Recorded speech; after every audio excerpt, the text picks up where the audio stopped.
নমস্কার বন্ধুরা, আপনাদের সবাইকে সীমা রান্নাঘরে স্বাগত। আজ আমি বানাবো মটন বিরিয়ানি। মটন বিরিয়ানি করার জন্য আমি এখানে 250 গ্রামের থেকে একটু বেশি চাল বাসমতি রাইস নিয়েছি। নিয়ে সেটাকে আমি 15 মিনিট আগে ভিজিয়ে রেখেছি ভালো করে ধুয়ে।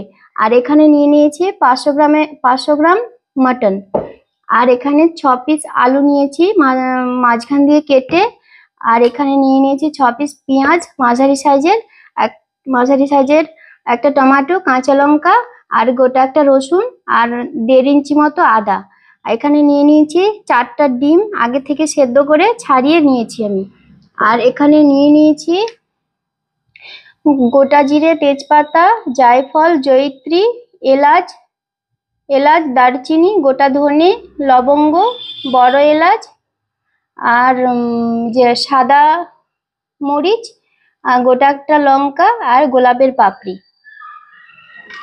চলুন এবার পেঁয়াজগুলোকে পাতলা পাতলা করে কেটে নিই। এই যে পেরেস্তা করার জন্য আমি পেঁয়াজগুলোকে এইরকম করে কেটে নিয়েছি। এইগুলোকে হাত দিয়ে এইভাবে ভাঁজগুলো ছাড়িয়ে নিতে হবে, তারপরে পেরেস্তাটা ভাজবো। চলুন পেরেস্তাগুলো ভেজে নিই।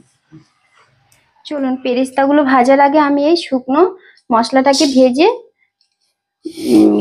গুঁড়ো করে নিই।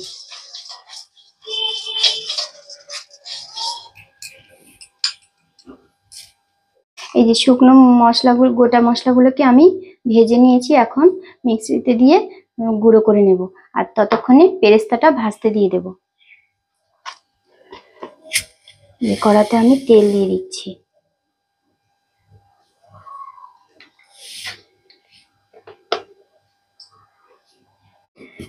তেলটা গরম হয়ে গেছে, আমি এখন পেঁয়াজগুলো দিয়ে দিচ্ছি।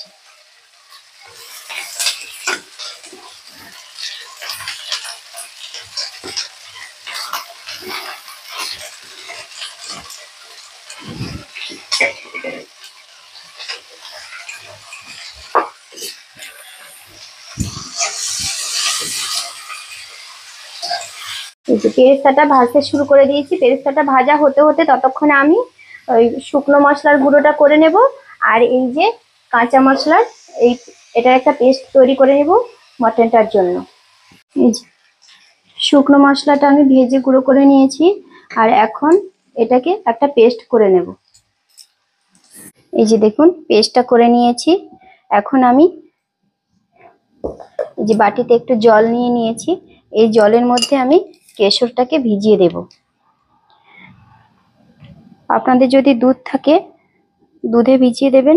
আমি দুধে দেইনি, একটু জলে ভিজিয়ে দিলাম। এই যে আমি আরেকটা উনুনে ভাতটা সেদ্ধ করার জন্য এখানে জল বসিয়ে দিয়েছি হাঁড়িতে। বা জলটা গরম হতে থাক। আর এইদিকে দেখুন পেরেস্তাটা আমার প্রায় ভাজা হয়েই এসেছে, আর একটু হবে। এই যে দেখুন অনেকটা হয়ে এসেছে। এখন আমি ওই জলটাতে দিয়ে দেব একটা এলাচ আর 2 টুকরো দারচিনি। আর দিয়ে দেব এই যে হাফ চামচের মতো ঘি।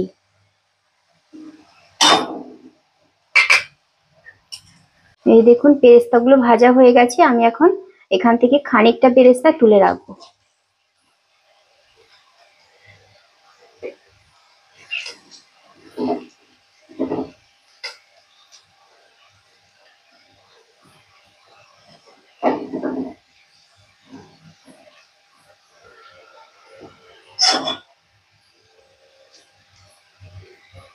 আর বাকিটুকু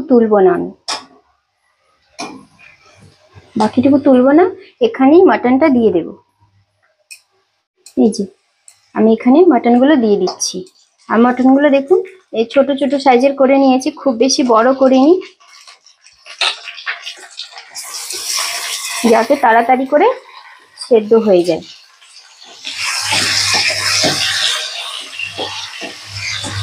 এখন এটাকে আমি নাড়াচাড়া করে একটু ঢেকে রাখবো। এই দেখুন ঢাকাটা তুলে দিচ্ছি। আর এই দেখুন মটনটা এরকম হয়ে গেছে। এখন এতে আমি দিয়ে দেব নুন আর হলুদটা।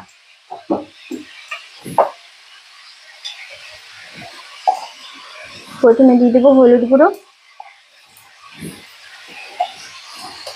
তারপরে দিয়ে দেব পরিমাণ মতো নুন।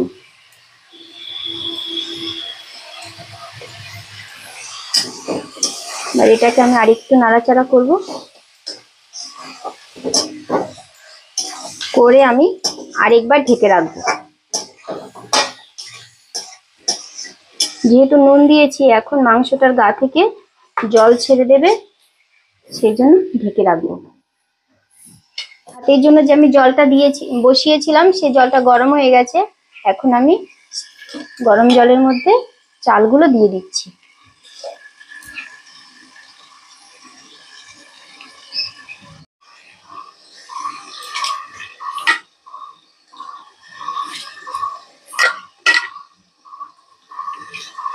পুরো চালটাই দিয়ে দিলাম। ঢাকাটা তুলে দেখি কেমন হয়েছে। এই তো তেল ছেড়ে গেছে। এখন আমি দিয়ে দেব বেটে রাখা মশলাগুলো।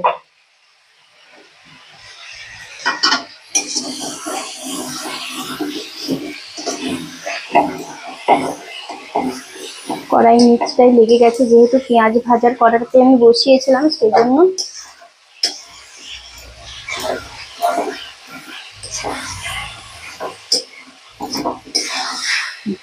এবার দিয়ে দেব বেটে রাখা মশলাটাকে।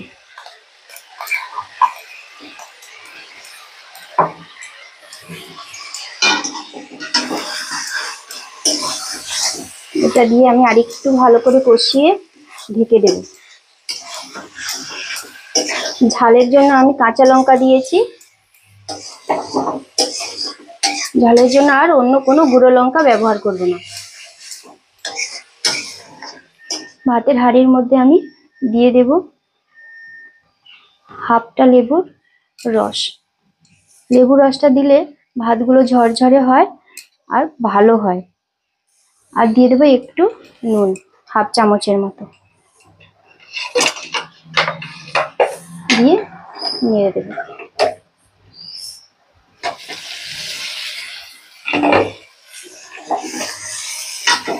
দেখুন মাংসটা প্রায় কষানো হয়ে গেছে।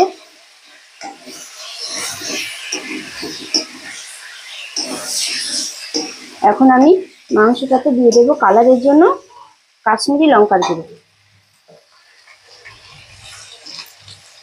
1 চামচ দিয়ে দিয়েছি।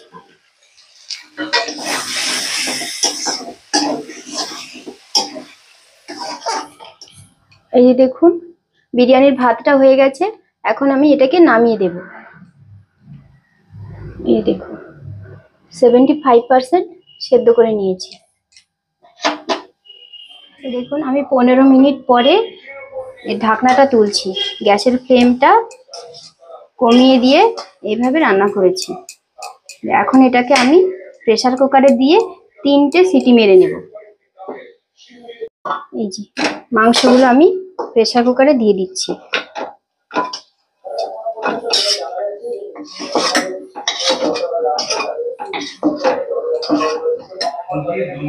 দিয়ে ওতে আমি অল্প সামান্য একটু জল দেবো কড়াটাকে ধুয়ে। কড়াই ধুয়ে হাফ কাপের মতো জল দিয়ে দিলাম। চলুন এবার ডিমটাকে আর আলুটাকে ভেজে তুলে রাখি।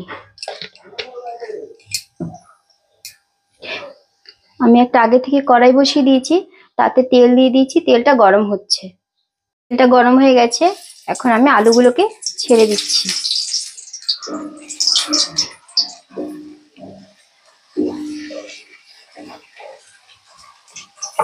আলুগুলোকে একটু লাল লাল করে ভেজে নেব ভালো করে। এই দেখুন আলুগুলো ভাজা হয়ে গেছে। এখন আলুগুলোকে তুলে রাখছি। আলুগুলোর গায়ে আমি এভাবে একটু করে ছুরি দিয়ে দাগ দিয়ে নিয়েছি, যেন ভেতরটায় মশলাগুলো যায়। দেখুন সবকটা আলুর গায়ে এইভাবে দাগ দিয়ে নিয়েছি। এখন আমি ডিমগুলো ভেজে নেব।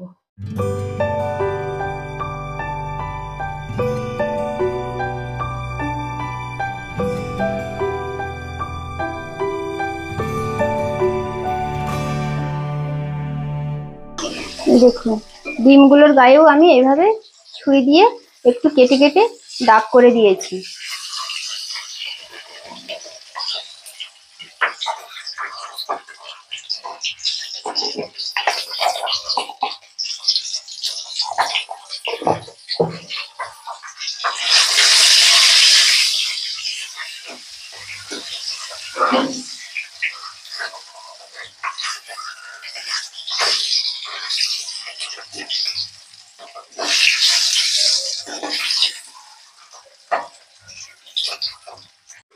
ডিমগুলো ভাজা হয়ে গেছে, ডিমগুলোকে তুলে নিচ্ছি।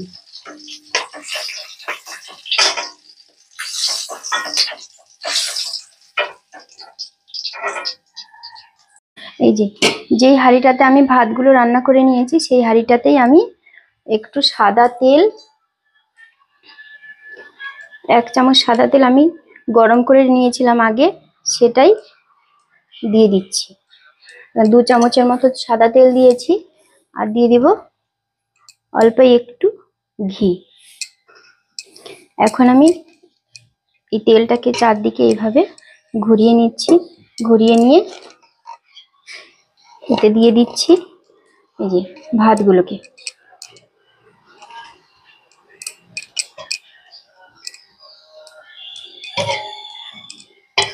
প্রথম লেয়ারটা দিব,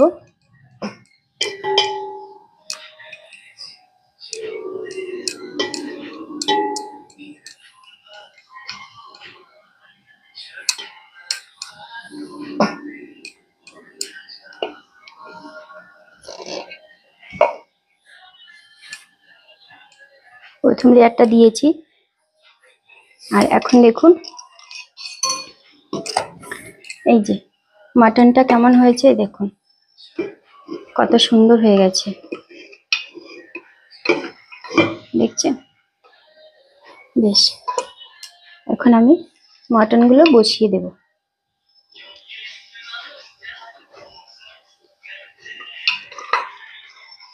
মাটনের পিসগুলো আমি খুবই ছোট ছোট করে নিয়েছি।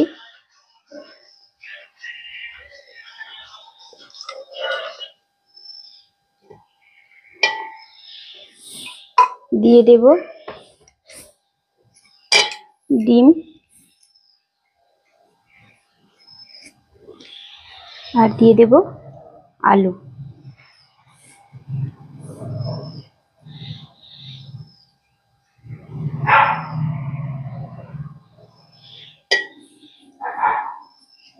এখন দিয়ে দেব পেরেস্তাগুলোকে।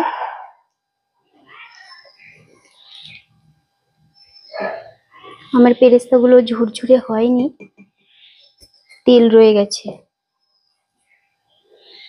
এখন দিয়ে দেব গোলাপ জল, আর 10 ফোঁটা গোলাপ জল দিয়েছি। দিয়ে দেব কেওড়ার জল, দিয়ে দেব একটু মিঠা আতর,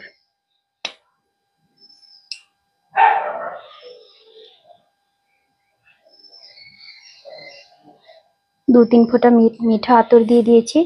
আর এখন দেব যে কেশর ভিজিয়ে রেখেছিলাম, সেই কেশরের জলটাকে।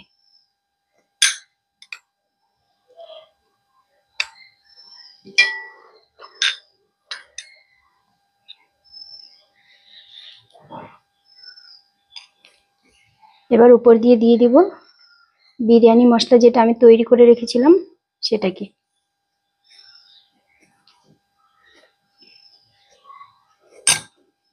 প্রথম লেয়ার হয়ে গেছে, এখন আমি দ্বিতীয় লেয়ার করব একইভাবে। দমে দেওয়ার জন্য আমি এখন যে হাঁড়ির মুখটাকে বন্ধ করে দেব, আর তার জন্য ধারগুলোতে আটা দিয়ে দিচ্ছি।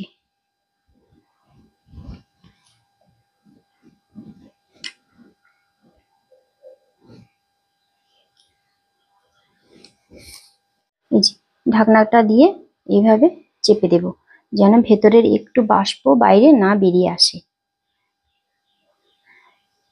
এই যে চলুন এবার দমে বসিয়ে দিই। দমে বসাবার জন্য আমি এখানে একটা তাওয়া নিয়ে নিয়েছি, তাই তাওয়াতে যে হাঁড়িটাকে বসিয়ে দিলাম। আর গ্যাসের ফ্লেমটা প্রথমে বাড়িয়ে দেব, তারপরে কমিয়ে দেব। 5 মিনিট বাড়ানো থাকবে, তারপরে 5 মিনিট কমিয়ে দেব। মোট 10 মিনিটে দমে রান্না করব। চলুন 2 মিনিট পরে ঢাকনাটা তুলে দেখছি কেমন হয়েছে। প্রচন্ড গরম।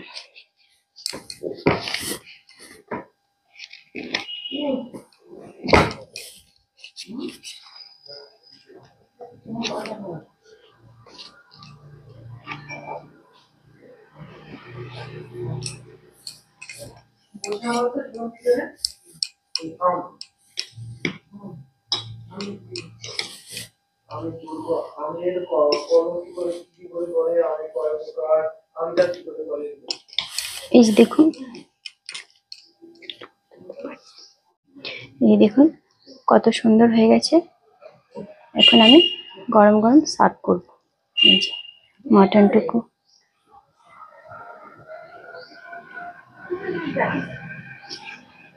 এই যে আলুটা, এই দেখুন আলুটা কত সুন্দর সেদ্ধ হয়ে গেছে।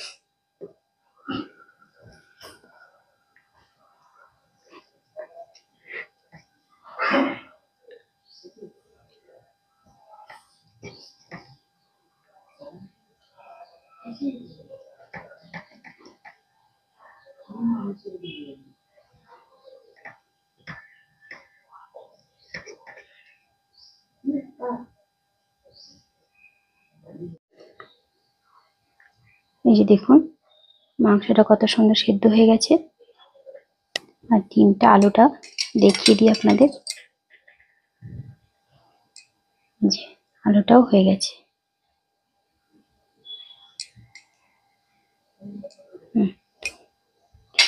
আপনাদের যদি আমার এই ভিডিওটা ভালো লাগে তাহলে লাইক করবেন, শেয়ার করবেন, সাবস্ক্রাইব করবেন, কমেন্ট করে জানাবেন কেমন লেগেছে।